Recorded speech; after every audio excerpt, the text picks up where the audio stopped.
أعوذ بالله من الشيطان الرجيم بسم الله الرحمن الرحيم الحمد لله رب العالمين الرحمن الرحيم مالك يوم الدين إياك نعبد وإياك نستعين اهدنا الصراط المستقيم صراط الذين أنعمت عليهم غير المغضوب عليهم ولا الضالين صدق اللہ العظیم۔ معزز محترم سامعین و سامعات، آج درس کا دوسرا دن ہے۔ گزشتہ درس میں قرآن مجید کی سمجھ حاصل کرنے کی ترغیب اور اس کے اہتمام کی طرف توجہ دلائی گئی تھی، اور اسی کے ساتھ ساتھ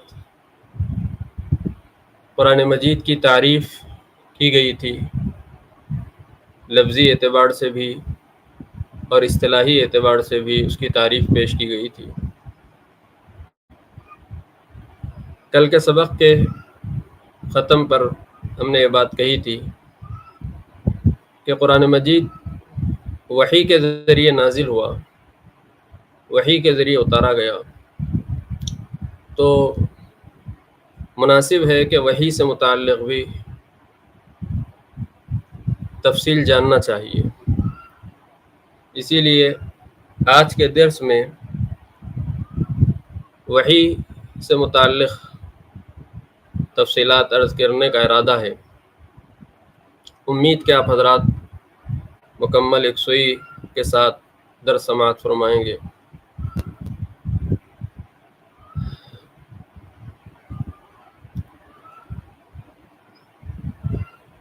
وحی دراصل ایک خفیہ پیغام کو کہتے ہیں ڈکشنری کے اعتبار سے۔ وحی کے معنی آتے ہیں خفیہ پیغام۔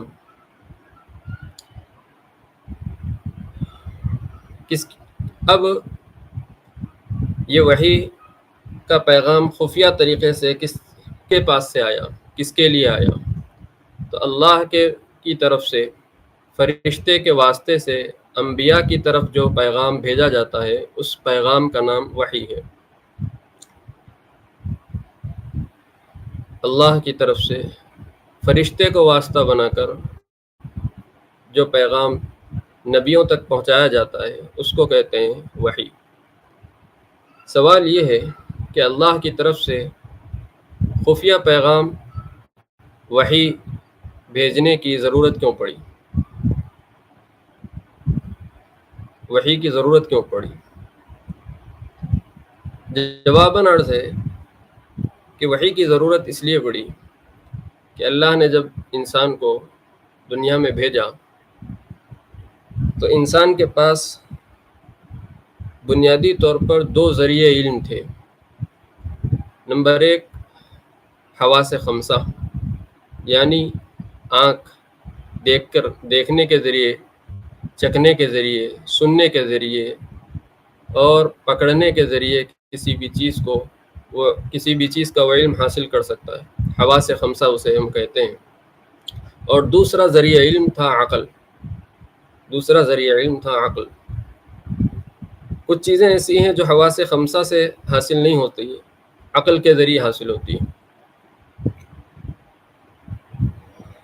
اب انسان کے پاس جو حواس خمسہ کا ذریعہ علم تھا یا عقل کے ذریعے جو ذریعہ علم تھا، یہ دونوں چیزیں ناکافی تھے اللہ تعالیٰ کی مقصد تخلیق کو سمجھنے کے لیے اور اللہ تعالیٰ کے منشأ کو سمجھنے کے لیے کہ اللہ تعالیٰ نے اس دنیا میں بھیجنے کے ذریعے ہم سے کیا چاہ رہے ہیں اور اس کی مرضیات کیا ہے، اس کی نامرضیات کیا ہے۔ تو منشأ تخلیق کی واقفیت کے لیے، مقصد تخلیق سے واقفیت کے لیے ضرورت پڑی وحی کی۔ کیونکہ حواس خمسہ کے ذریعے بھی محدود علم حاصل ہوتا ہے اور عقل کے ذریعے بھی محدود علم حاصل ہوتا ہے۔ عقل کے ذریعے آدمی اس بات کا پتہ ہرگز نہیں لگا سکتا تھا کہ میرے خدا نے مجھے کیوں بنایا ہے، کس مقصد کے لیے بنایا ہے، اور مجھے کیا کر کے ان کو راضی کرنا ہے، اور کس سے وہ خوش ہوتا ہے، کس سے وہ ناخوش ہوتا ہے۔ اس کا وہ صرف علم حاصل نہیں کر سکتا تھا عقل کے ذریعے۔ آپ خود غور کر لیں کہ بسا اوقات ہم خود اپنے ساتھ رہنے والے بھائیوں بہنوں، بیوی شوہر بیوی کے بسا اوقات مرضیات کو، ان کی خوشی کو معلوم نہیں کر سکتے عقل کے ذریعے، صرف عقل کے ذریعے، جب تک کہ وہ اظہار نہ کر دیں۔ یعنی نفس عقل کے ذریعے آدمی اس بات کا پتہ نہیں لگا سکتا ہے کہ فلاں صاحب کیا چاہ رہے ہیں، فلاں صاحبہ کیا چاہ رہے ہیں۔ نفس عقل کے ذریعے پتہ نہیں لگ سکتا جب تک کہ وہ خود نہ بتا دے کہ میری مرضی یہ ہے، میرا ارادہ یہ ہے، میرا منشا یہ ہے۔ تو جب ایک انسان کی مرضی کا پتہ، اس کے منشے کا پتہ محض عقل سے حاصل نہیں کر لیا جا سکتا، تو پھر خالق کائنات کا، خالق انسان کی مرضی اور منشے کا پتہ ہم عقل کے ذریعے کیسے حاصل کر سکتے تھے کہ وہ ہم سے کب خوش ہوگا، کب ناراض ہوگا، کس سے خوش ہوگا، کس طریقے سے خوش ہوگا۔ اسی لیے ضرورت پڑی وحی کی، اور یہ وحی کا سلسلہ تمام انبیاء اکرام علیہ السلام کے ساتھ ہوتا ہے، اور نبی رحمت صلی اللہ علیہ وسلم کے ساتھ بھی ہوا۔ اب بخاری کی روایت ہے جس میں قرآن مجید کے نزول کے طریقے کو بیان کیا گیا، کہا گیا، حضرت عائشہ رضی اللہ عنہ فرماتی ہیں کہ نبی اکرم صلی اللہ علیہ وسلم پر وحی کی ابتدا، وحی کا آغاز سچے خوابوں کے ذریعے ہوا۔ یعنی آپ پر ابتدا میں 6 مہینے ایسے گزرے کہ آپ اللہ کی طرف سے روزانہ رات میں کچھ خواب دیکھتے، اور دن میں ہو بہو صاف صاف وہی چیز ہو جاتی تھی، دن میں صاف صاف وہی چیز ہو جاتی تھی، اس کی تعبیر کی ضرورت نہیں ہوتی تھی۔ رات میں جو دیکھا صبح میں وہی چیز ہوتی ہوئی پاتے تھے آپ۔ 6 مہینے اس طرح آپ کے گزرے، اسی کو مبشرات کہا جاتا ہے، یعنی ایسی چیزیں، ایسے خواب جس کے ذریعے خوشخبریاں دی گئی، بتایا گیا، خواب میں ہی پہلے آنے والی چیزیں بتا دی گئی۔ تو آغاز وہی اس طریقے سے ہوا، خوابوں کے ذریعے۔ اسی لیے اس کو، خواب کو، نبوت کا 36واں حصہ کہا جاتا ہے۔ حدیث میں فرمایا گیا کہ خواب، اچھے خواب، مبشرات جو ہے وہ نبوت کے 36واں حصہ ہے۔ یعنی یہ مبشرات جو ہے یہ دراصل الہامات الہیہ ہوتے ہیں، خدا کی طرف سے الہام ہوتے ہیں۔ تو یہی سلسلہ سب سے پہلے نبی رحمت صلی اللہ علیہ وسلم پر رہا 6 مہینے۔ اس کے بعد اللہ تعالیٰ نے آپ کے دل میں تنہائی کی محبت ڈال دی، خلوت گزینی اس کو بولتے ہیں، گوشہ نشینی۔ چنانچہ نبی رحمت صلی اللہ علیہ وسلم اس کے لیے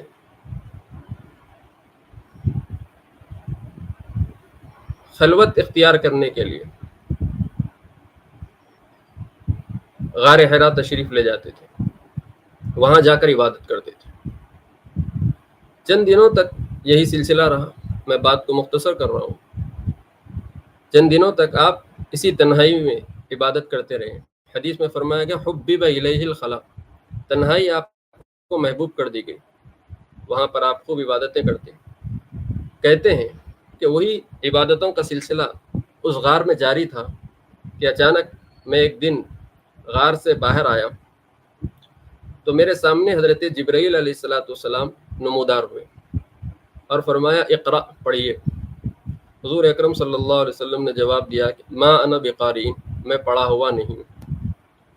تو حضرت جبرائیل علیہ السلام نے حضور اکرم صلی اللہ علیہ وسلم کو اپنے سے قریب کیا اور اپنے سینے سے چمٹا کر خوب دبایا۔ حضور اکرم صلی اللہ علیہ وسلم نے فرمایا کہ ایسا جبرائیل نے دبایا کہ میری طاقت جواب دے گئی، یعنی بہت زور سے دبایا۔ پھر چھوڑ دیا اور فرمایا کہ اقرأ، پڑھیے۔ حضور اکرم صلی اللہ علیہ وسلم نے جواب دیا کہ میں پڑھا ہوا نہیں۔ انہوں نے دوبارہ مجھ سے معانقہ کیا اور مجھے سینے سے چمٹایا اور دبایا، اور پھر فرمایا پڑھیے۔ تو میں نے کہا ما انا بقاری، میں پڑھا ہوا نہیں ہوں۔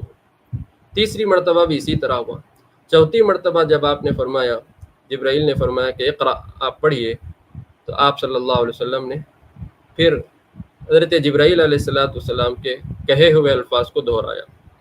یہ وحی کی ابتدا اور آغاز کا واقعہ ہے۔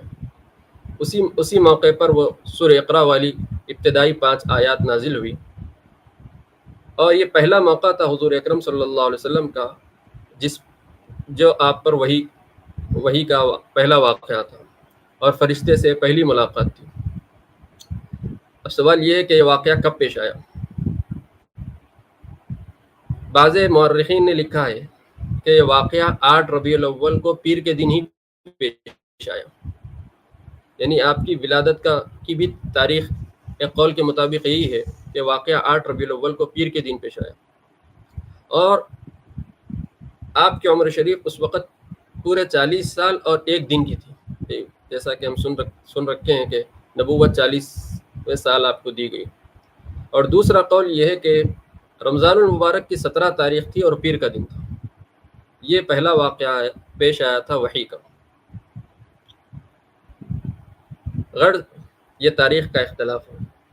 جب یہ پہلی وحی نازل ہوئی تو نبی رحمت صلی اللہ علیہ وسلم کی طبیعت مبارکہ پر ایک خوف اور گھبراہٹ سی کیفیت پیدا ہو گئی، اور آپ صلی اللہ علیہ وسلم گھبرا گئے، اور حضرت خدیجہ رضی اللہ عنہ کے مکان، جو آپ کی زوجہ مبارکہ تھی، گھر تشریف لے گئے اور فرمایا زملونی زملونی، مجھے چادر اڑاؤ، مجھے چادر اڑاؤ۔ آپ کو چادر اڑائی گئی، آپ کو چادر اڑائی گئی۔ حضرت خدیجہ رضی اللہ عنہ نے کیفیت دریا فرمائی۔ آپ نے فرمایا کہ میرے ساتھ اس طرح کا واقعہ پیش آیا کہ ایک صاحب میرے سامنے نمودار ہوئے، سامنے تشریف لائے اور انہوں نے کہا کہ پڑھیے۔ میں نے کہا کہ میں پڑھا ہوا نہیں ہوں، تو انہوں نے مجھے سینے سے لگایا اور دبایا، اور پھر مجھے چند آیات انہوں نے سکھلائی۔ حضرت خدیجہ رضی اللہ عنہ نے اس موقع پر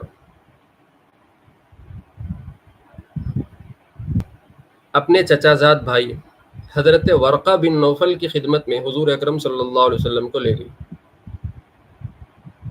دراصل یہ ورقہ ابن نوفل ملک شام وغیرہ جایا کرتے تھے، تو عیسائیوں سے اور عیسائی علماء سے، عیسائی پادریوں سے ان کی ملاقات تھی، اور وہ انجیل کو جاننے والے تھے، اور اس طرح وحی سے وہ واقف تھے۔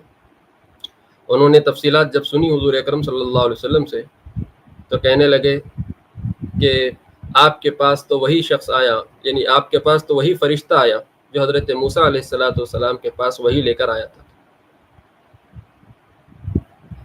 گویا سب سے پہلے حضرت ورقہ ابن نوفل نے نبی رحمت صلی اللہ علیہ وسلم پر وحی کی نشاندہی فرمائی کہ آپ پر دراصل وحی آئی،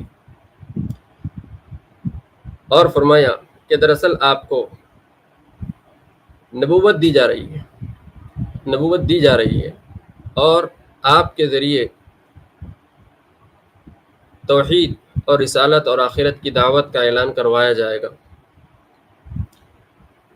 جب بھی نبیوں کو پیغمبر بنایا گیا اور نبوت دی گئی، تو ان سے یہی دعوت توحید اور دعوت رسالت اور دعوت آخرت دینے کو کہا گیا۔ ابھی وہ مرحلہ نہیں آیا، لیکن آئے گا۔ انہوں نے آگے سے متعلق احوال کی اطلاع دی کہ تم سے یہ بات کہلوائی جائے گی کہ کہو اللہ ایک ہے، اور یہ لوگوں کو بتلاؤ، اور جب تم یہ بات کہو گے تو تمام لوگ تمہارے دشمن ہو جائیں گے، یہاں تک کہ تم کو تمہارے وطن سے نکال دیں گے، تمہارے شہر سے نکال دیں گے۔ اب تو میں چونکہ بوڑھا ہو گیا ہوں، اگر میں اس وقت زندہ رہا تو ضرور تمہارا تعاون کروں گا۔ نبی رحمت صلی اللہ علیہ وسلم نے ورقہ ابن نوفل کی بات سنی، اور پھر حیرت سے پوچھا کہ کیا میری بات کے بعد، میری دعوت کے بعد لوگ مجھے اس شہر سے نکال دیں گے؟ تو ورقہ نے کہا کہ ہاں، یہ چیز ہوگی۔ یہ بات چونکہ وہ انجیل کے پڑھے ہوئے تھے، تو انجیل میں بھی نبی رحمت صلی اللہ علیہ وسلم کے آنے کی اطلاع اور آپ کے ساتھ پیش آنے والے واقعات کی اطلاع بھی آپ کو تھی۔ اس بنیاد پر انہوں نے وہ بات کہی، یا یہ بھی ہو سکتا ہے کہ نبی رحمت صلی اللہ علیہ وسلم کے احوال سے واقف ہونے کے بعد یا تاریخ انبیاء سے واقفیت کی وجہ سے انہوں نے اس بنیاد پر وہ بات کہی۔ وقت آئے گا کہ آپ کو اس دعوت کے نتیجے میں، اس نبوت و رسالت کے نتیجے میں آپ کو نکال دیا جائے گا۔ اس وحی کے نزول کے بعد، پہلی وحی کے نزول کے بعد 6 مہینے تک وحی کا سلسلہ موقوف رہا۔ مشہور قول یہی ہے کہ 6 مہینے تک وحی نہیں آئی۔ 6 مہینے کے بعد نبی رحمت صلی اللہ علیہ وسلم غار حرا میں ہی تشریف فرما تھے اور عبادت کے لیے آنا جانے کا سلسلہ مستقل جاری تھا۔ وہاں پر اپنے معمول کے مطابق جب وہاں سے نکلے تو دوسری وحی آپ پر سورہ مدثر والی آیات نازل ہوئی، یا ایھا المدثر قم فانذر وربک فکبر وثیابک فطہر۔ اس طریقے سے وحی کا یہ سلسلہ شروع ہوا اور 23 سالہ دور نبوت میں آخری عمر تک وحی کا سلسلہ چلتا رہا۔ کہا جاتا ہے کہ دراصل وحی کا جو سلسلہ ہے آپ پر 22 سال 5 مہینے 14 دن کا رہا، اور سب سے پہلی وحی جو ہے وہی اقرا ہے، جو کہ مشہور آیت ہے اقرا بسم ربک الذی، اور دوسری وحی یا ایھا المدثر قم فانذر وربک فکبر والی آیات ہیں، اور آخری وحی واتقوا یوما ترجعون فیہ الی اللہ جو سورہ بقرہ کی آیت ہے وہ ہے، واتقوا یوما ترجعون فیہ الی اللہ۔ اور بعض مفسرین نے الیوم اکملت لکم دینکم واتممت علیکم نعمتی ورضیت لکم الاسلام دینا والی آیت کو آخری وحی کہا ہے کہ آج میں نے تمہارے لیے تمہارے دین کو مکمل کر دیا، واتممت علیکم نعمتی، اور میں نے تم لوگوں کے لیے نعمت اسلام کو، اسلام کی نعمت کو مکمل کر دیا، ورضیت لکم الاسلام دینا، اور میں نے تمہارے لیے دین اسلام کو پسند کیا۔ تو آخری وحی سے متعلق یہ 2 آیات نقل کی جاتی ہے کہ واتقوا یوما ترجعون فیہ الی اللہ والی سب سے آخری وحی ہے، اور دوسرا قول یہ ہے کہ الیوم اکملت لکم والی آیت سب سے آخری وحی ہے۔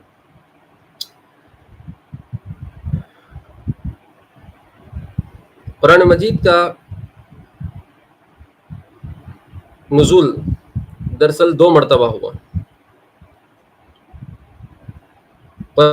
قرآن مجید کی دراصل جگہ ہے لوح محفوظ، لوح محفوظ، محفوظ تختیاں، اس کا لغوی، اس کا ڈکشنری ترجمہ ہے محفوظ تختیاں، جیسا کہ سورہ بروج میں فرمایا گیا بل ہوا قرآن مجید فی لوح محفوظ، یہ قرآن مجید ہے جو کہ لوح محفوظ میں ہے۔ لوح محفوظ کہاں ہے؟ مفسرین نے لکھا ہے کہ لوح محفوظ دراصل سدرۃ المنتہا سے آگے ایک مقام ہے۔ سدرۃ المنتہا فرشتوں سے کی عروج کی انتہا ہے۔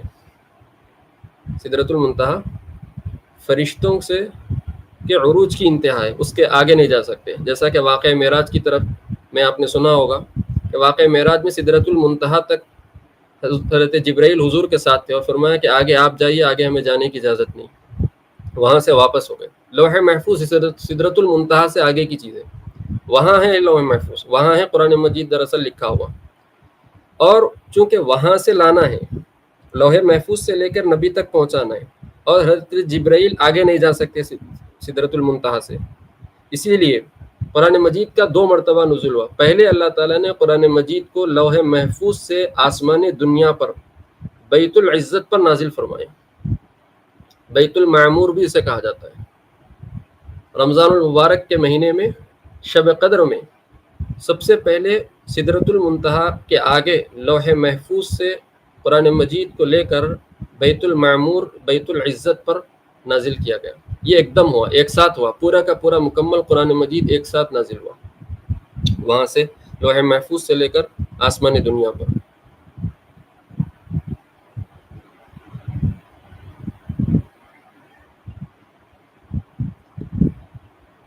یہ بیت المعمور کیا ہے؟ بیت العزت بھی کہا جاتا ہے اس کو، یہ ہے کیا؟ دراصل فرشتوں کے لیے بھی ایک کعبۃ اللہ ہے، اوپر ایک بیت اللہ ہے ان کے لیے بھی۔ یہ جو زمین پر جو بیت اللہ ہے، خانہ کعبہ ہے، اسی کے مساوات میں کہا گیا ہے کہ اسی کے مساوات میں آسمانی دنیا پر ایک بیت العزت اور بیت المعمور ہے، وہاں پر سب سے پہلے لوح محفوظ سے قرآن مجید کو اتارا گیا اور وہ ایک بار ہی نازل ہوا، ایک ہی مرتبہ میں مکمل قرآن مجید نازل ہو گیا۔ پھر آسمانی دنیا سے، بیت العزت سے، اس کو آسمانی دنیا بھی کہتے ہیں، بیت العزت سے یا بیت المعمور سے نبی رحمت صلی اللہ علیہ وسلم کے قلب اطہر پر، نبی رحمت صلی اللہ علیہ وسلم کی ذات مبارکہ پر 23 سالہ دور میں آہستہ آہستہ حسب موقع حسب ضرورت نبی رحمت صلی اللہ علیہ وسلم پر نازل ہوتا رہا۔ تو اس طرح نزول 2 مرتبہ ہوا قرآن مجید کا، قرآن مجید کا نزول 2 مرتبہ ہوا، ایک لوح محفوظ سے بیت العزت پر، اور پھر وہاں سے نبی رحمت صلی اللہ علیہ وسلم کے قلب اطہر پر۔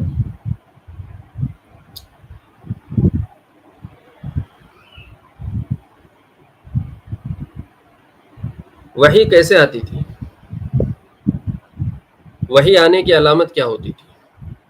وحی آئی، اس کا علم آپ صلی اللہ علیہ وسلم کو کیسے ہوتا تھا؟ یہ صحابہ کرام رضوان اللہ علیہم اجمعین کیسے سمجھتے تھے کہ نبی رحمت صلی اللہ علیہ وسلم پر وحی آ رہی ہے؟ بخاری شریف کی روایت ہے، حضرت عائشہ رضی اللہ عنہ نقل کرتی ہیں کہ ایک صحابی نے حضور اکرم صلی اللہ علیہ وسلم سے سوال کیا، اے رسول اللہ کیف یأتیک الوحی، آپ کے اوپر وحی کیسے نازل ہوتی ہے، آپ کے پاس وحی کس طریقے سے آتی ہے؟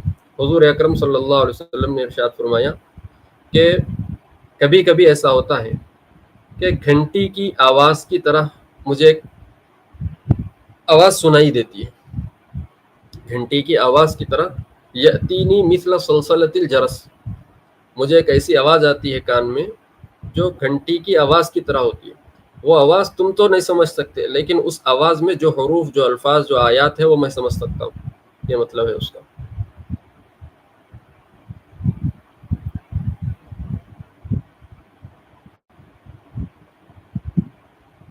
دوسرا طریقہ یہ ہے کہ کبھی کبھی فرشتہ میرے پاس انسانی شکل میں آتا ہے اور میرے سامنے آیات پڑھ کر سنا دیتا ہے اور میں اس کو حفظ کر لیتا ہوں، یاد کر لیتا ہوں۔ حضرت جبرائیل علیہ السلام خود انسانی شکل میں تشریف لاتے تھے، لیکن دوسرے لوگ نہیں دیکھ سکتے تھے۔ یہی وجہ ہے کہ بہت سارے ایسے واقعات ملتے ہیں کہ نبی رحمت صلی اللہ علیہ وسلم کی مجلس میں حضرت جبرائیل انسانی شکل میں تشریف لائے اور آیات پہنچائی، اور حضور اکرم صلی اللہ علیہ وسلم نے آیات قبول کی، لیکن لوگ نہ دیکھ سکے۔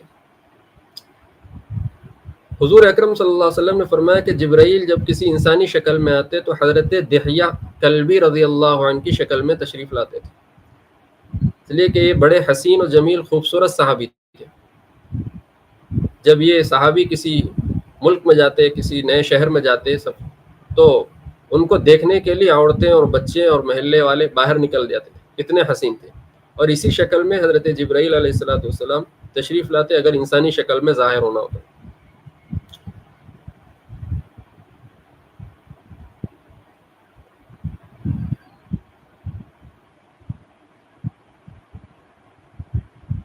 اور تیسرا طریقہ یہ ہے کہ نبی رحمت صلی اللہ علیہ وسلم کے قلب میں کوئی بات دل میں ڈال دی جاتی تھی، براہ راست وحی ہو جاتی تھی، اس طریقے سے بھی وحی آتی تھی۔ تو یہ وحی کے طریقے ہیں جو نبی رحمت صلی اللہ علیہ وسلم نے بیان فرمائے۔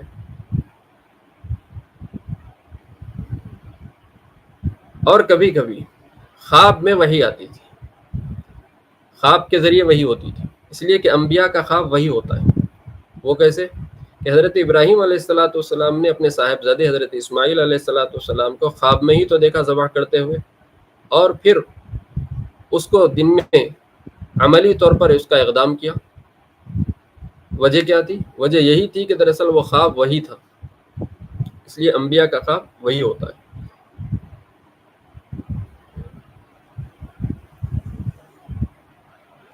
یہ وہ باتیں تھیں جو وحی سے متعلق عرض کرنے کی تھی، جو مناسب سمجھی گئی۔ اب آئیے سورہ فاتحہ کی طرف۔ سورہ فاتحہ کی خصوصیات، فضائل اور اس کے مختلف نام اور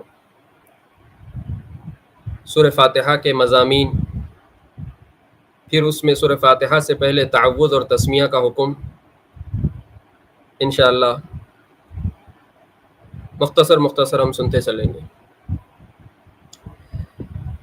سورہ فاتحہ کی خصوصیات میں سے پہلی خصوصیت یہ ہے کہ یہ وہ صورت ہے جس کو اللہ نے قرآن مجید میں خاص طور پر بیان کیا کہ ہم نے تم کو قرآن مجید بھی دیا اور سورہ فاتحہ بھی دیا۔ قرآن مجید کی ایک آیت ہے وَلَقَدْ آتَيْنَاكَ سَبْعًا مِّنَ الْمَثَانِي وَالْقُرْآنَ الْعَظِيمِ، اے نبی ہم نے آپ کو 7 مثانی دیا اور قرآن عظیم دیا۔ ہم نے آپ کو 7 مثانی دیا اور قرآن عظیم دیا۔ مفسرین نے لکھا ہے کہ 7 مثانی کا مطلب ہے سورہ فاتحہ۔ 7 کہتے ہیں 7 کو، اور مثانی کہتے ہیں دہرائی جانے والی چیز، دہرائی جانے والی بات۔ 7 مثانی کا مطلب یہ ہوا کہ وہ 7 آیات جس کو بار بار دہرایا جاتا ہے، چونکہ سورہ فاتحہ یہ وہ صورت ہے جس کو کثرت سے پڑھا جاتا ہے اور دہرایا جاتا ہے، اس طور پر کہ فاتحہ ہر فرض نماز میں، ہر سنت میں، ہر نفل نماز میں پڑھی جاتی ہے اور پھر ہر رکعت میں پڑھی جاتی ہے، اسی لیے اس کو سورہ فاتحہ بھی کہا جاتا ہے۔ 7 مثانی، دہرائی جانے والی صورت، کہ پہلی رکعت میں بھی پڑھا جاتا ہے، دوسری رکعت میں بھی پڑھا جاتا ہے، تیسری رکعت میں بھی پڑھا جاتا ہے، دہرائی جانے والی صورت۔ یہ وہ صورت ہے جس کو خاص طور پر اللہ نے فرمایا کہ یہ وہ صورت ہے جو ہم نے آپ کو عطا کیا، یعنی اس کی خصوصیت کی طرف اشارہ کرتے ہیں کہ قرآن عظیم تو دیا ہی ہم آپ کو، قرآن مجید دیا ہی آپ کو، لیکن ساتھ ساتھ سورہ فاتحہ جیسی صورت بھی ہم نے آپ کو عطا کی، بطور احسان کے، بطور نعمت کے سورہ فاتحہ کا اللہ نے ذکر فرمایا کہ ہم نے خاص طور پر آپ کو سورہ فاتحہ عطا کی۔ دوسری خصوصیت سورہ فاتحہ کی یہ ہے کہ یہ سورہ فاتحہ پہلی صورت ہے جو مکمل ایک ساتھ نازل ہوئی۔ دو چیزیں الگ الگ ہیں۔ سورہ اقرا کی ابتدائی 5 آیات پہلی مرتبہ نازل ہوئی، پہلی وہی ہے، لیکن سورہ فاتحہ کی خصوصیت یہ ہے کہ سب سے پہلے مکمل نازل ہونے والی سورت سورہ فاتحہ ہے۔ اور بعض مفسرین نے یہ بھی لکھا ہے کہ سورہ فاتحہ کی یہ بھی خصوصیت ہے کہ سورہ فاتحہ 2 مرتبہ نازل ہوئی، یہ بھی اس کی خصوصیات میں داخل ہے کہ مکہ مکرمہ میں 1 مرتبہ نازل ہوئی اور مدینہ منورہ میں 1 مرتبہ نازل ہوئی۔ اسی وجہ سے اس صورت کو بعض مفسرین نے مکی کہا اور بعضوں نے مدنی کہا کہ یہ صورت مکی بھی ہے اور مدنی بھی۔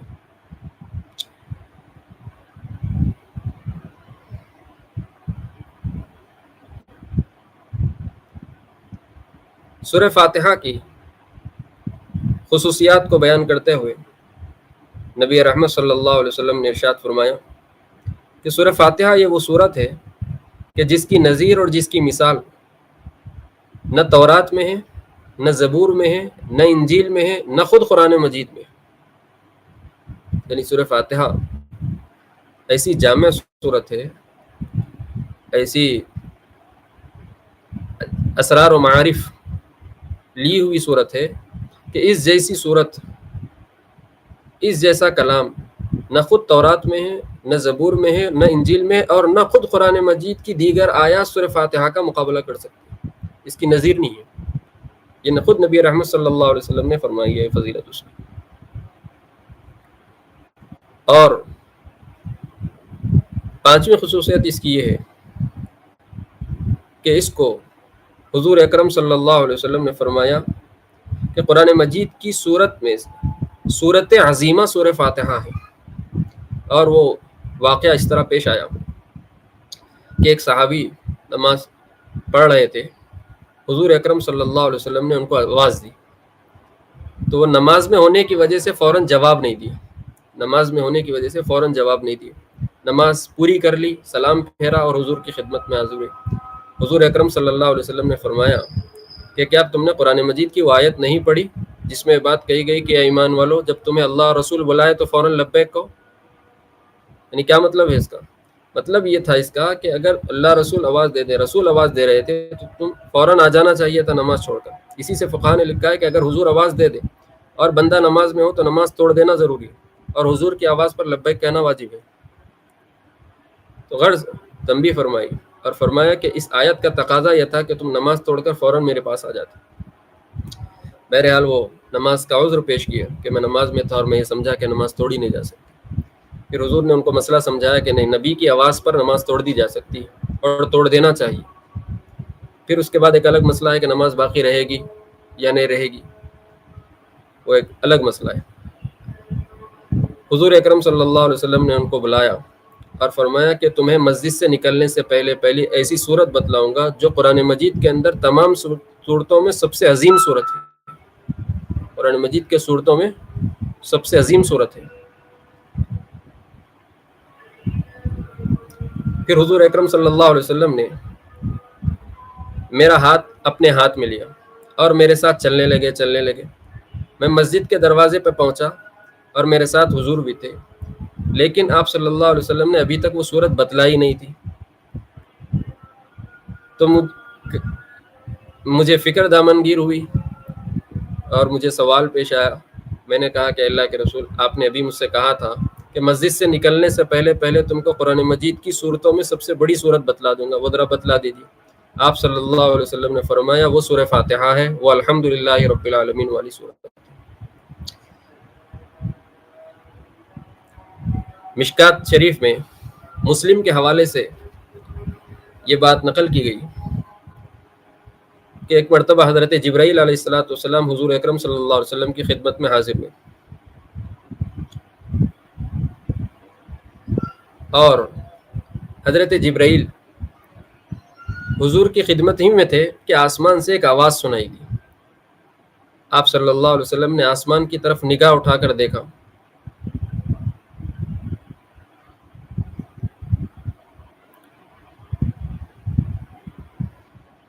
اور پھر فرمایا کہ آج آسمان کا ایک ایسا دروازہ کھلا ہے جو آج تک کبھی نہیں کھلا، اور اس میں سے ایک فرشتہ نیچے آ رہا ہے جو کبھی زمین پر نیچے نہیں آیا.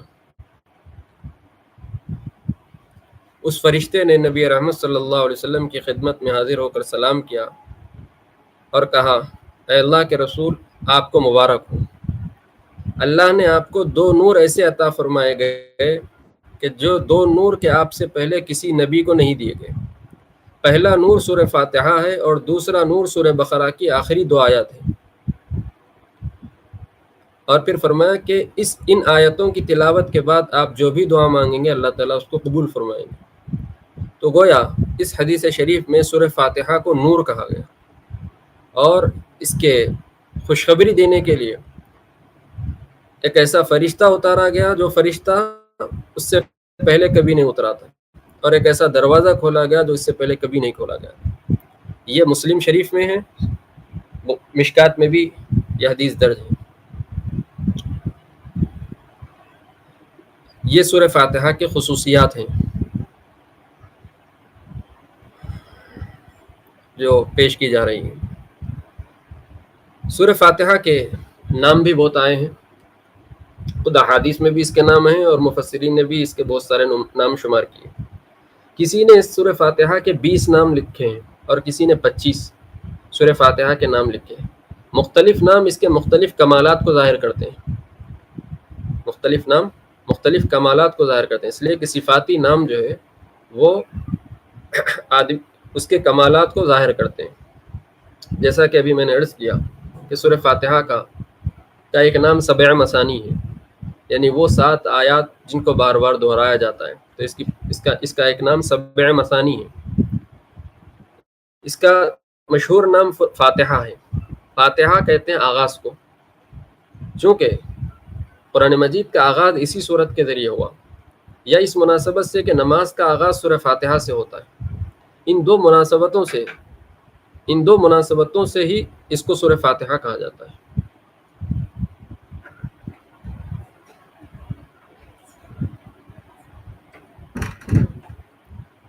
فاتحہ آغاز کو کہتے ہیں، چونکہ قرآن مجید کا آغاز سورہ فاتحہ سے ہوا اسی لیے اس کو فاتحہ کہا جاتا ہے. یا یہ کہ نماز میں سورہ فاتحہ سے آغاز کیا جاتا ہے تلاوت کا، اسی لیے اس کو فاتحہ کہا گیا. اور بھی وجوہات ہو سکتی ہے. تیسرا نام اس کا، پہلا نام 7 مثانی، دوسرا نام فاتحہ، اور تیسرا نام اس کا یہ ہے ام الکتاب. حدیث میں بتایا گیا کہ قرآن مجید کی اصل ہے، عربی کے ڈکشنری کے اعتبار سے ماں کو کہتے ہیں عام طور پر، جیسا کہ عام طور پر نام رکھتے ہیں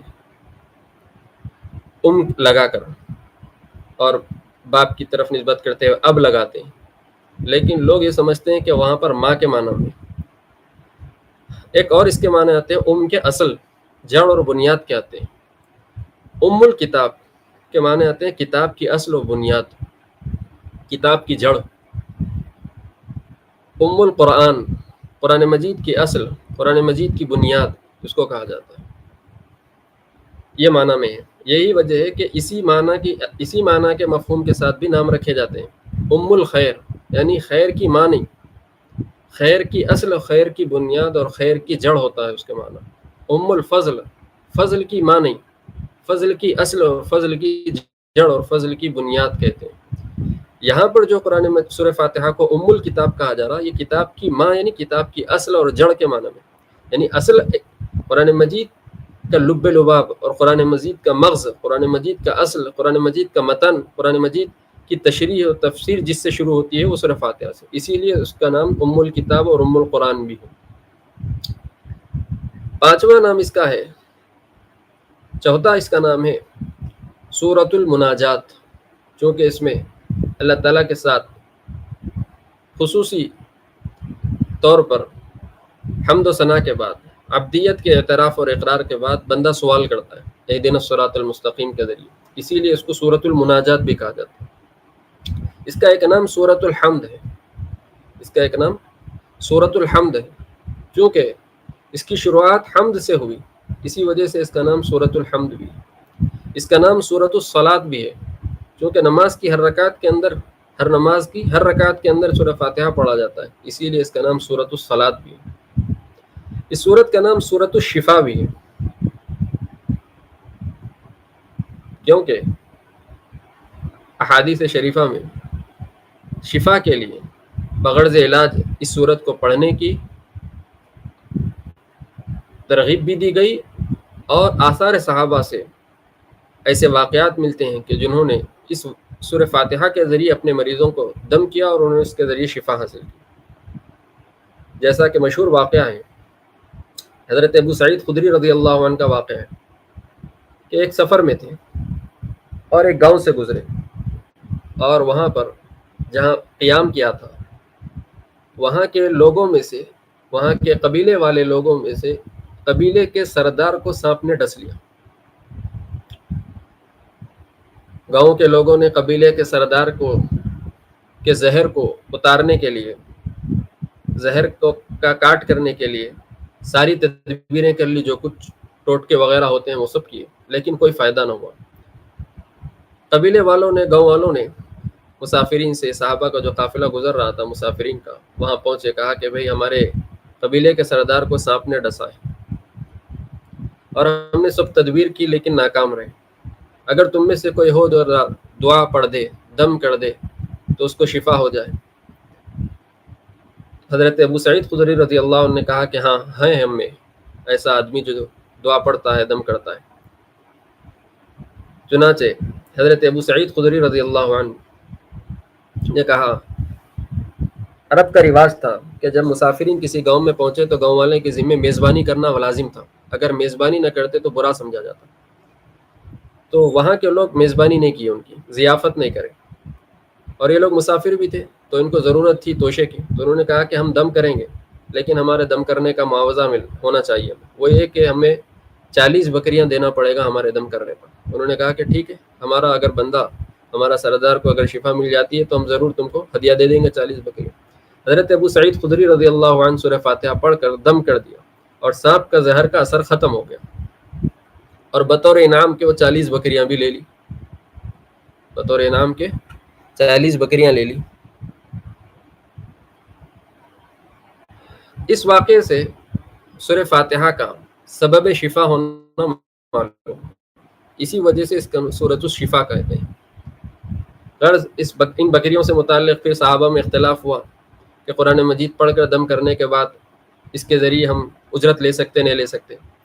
کسی نے کہا کہ بھائی جائز ہے، کسی نے کہا کہ نہیں درست نہیں ہے، حضور سے پوچھ لیں گے۔ واپس ہی ہوئی، حضور اکرم صلی اللہ علیہ وسلم کی خدمت میں حاضر ہو کر واقعہ پیش کیا کہ ہمارے ساتھ سفر میں اس طرح کی بات پیش آئی اور ہم نے اس کا معاوضہ لیا۔ حضور اکرم صلی اللہ علیہ وسلم نے کہا کہ یہ چیز جائز ہے، اس میں میرا بھی حصہ لگا دو، ان بکریوں میں میرا بھی حصہ رکھ دو تھوڑا۔ غرض یہ الگ بات ہے کہ کبھی کبھی بطور انعام کے، بطور ہدیے کے دم کر کر تعویذ پر ہدیہ لینا جائز ہے، یہ بات معلوم ہوئی اس کے ذریعے۔ غرض جو بات ثابت کرنا ہے وہ یہ کہ اس سورہ فاتحہ سورہ شفا بھی ہے۔ حضرت شیخ الحدیث مولانا زکریا رحمۃ اللہ علیہ نے مجربات میں یہ بات لکھی ہے کہ 40 دن تک 41 مرتبہ سورہ فاتحہ پڑھنا مریض پر، اور اس کو پڑھ کر دم کرنا، اس کو پھونکنا اور اس کو پانی پر دم کر کے دینا یا اس پر پھونکنا بیماری سے شفا حاصل ہونے کا مجرب ذریعہ ہے۔ مجربات میں سے ہے بڑوں کے سورہ فاتحہ 41 مرتبہ پڑھنا اور مریض پر دم کرنا، اور 40 دن تک اگر یہ کر لیں تو انشاءاللہ مکمل شفا یابی نصیب ہوگی۔ اس کا نام ابھی میں نے عرض کیا کہ سورۃ الصلاۃ بھی ہے، اس لیے کہ نماز میں پڑھی جاتی ہے۔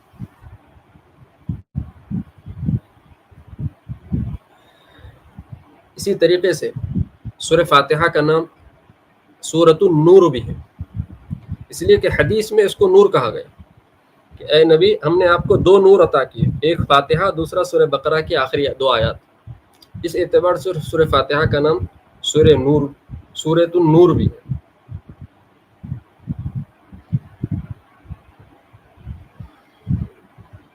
سورہ فاتحہ سے کے آغاز میں یا کلام مجید کے پڑھنے کے آغاز میں ہم اعوذ باللہ من الشیطان الرجیم بسم اللہ الرحمن الرحیم پڑھتے ہیں۔ یہ کیوں ہے؟ جہاں تک اعوذ باللہ من الشیطان الرجیم کا تعلق ہے، یہ خود قرآن مجید کا حکم ہے۔ وہ اس طور پر کہ قرآن مجید میں سورہ نمل میں فرمایا گیا فَإِذَا قَرَأْتَ الْقُرْآنَ فَاسْتَعِذْ بِاللَّهِ مِنَ الشَّيْطَانِ الرَّجِيمِ، کہ جب تم قرآن مجید پڑھو تو اعوذ باللہ من الشیطان الرجیم پڑھو، کہ میں اللہ کی حفاظت میں آتا ہوں شیطان مردود سے۔ کیا ربط ہے، کیا مناسبت ہے، کیا وجہ ہے کہ تلاوت قرآن مجید کے آغاز سے پہلے شیطان سے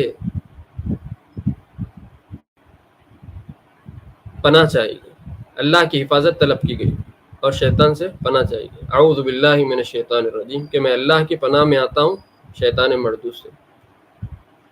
وجہ اس کی یہ ہے کہ جب بندہ قرآن مجید لیتا ہے، جب اس کو پڑھنے کی کوشش کرتا ہے تو شیطان اس کی تلاوت میں بے توجہی اور بے اعتنائی ڈالنے کی کوشش کرتا ہے، قرآن مجید سے بیزارگی پیدا کرنے کی کیفیت پیدا کرتا ہے، قرآن مجید سے اکتاہٹ کی کیفیت پیدا کرتا ہے۔